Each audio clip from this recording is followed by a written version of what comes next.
ಮನೆಗೂ ತ್ರಿವರ್ಣ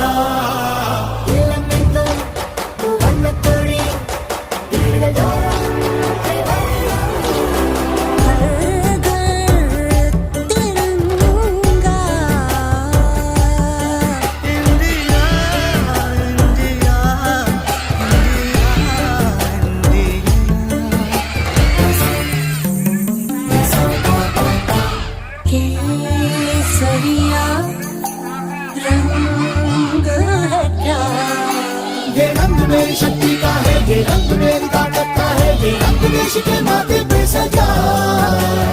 श्वेत है क्या रंग सत्य का, ये श्वेत रंग शांति का है, ये श्वेत रंग एके का है, ये रंग देश के दिल में है बसा। रंग हरा तो खुशहाली का है, ये धर्म चक्र विकास का, इन्हीं उसूलों से है ये बना तिरंगा।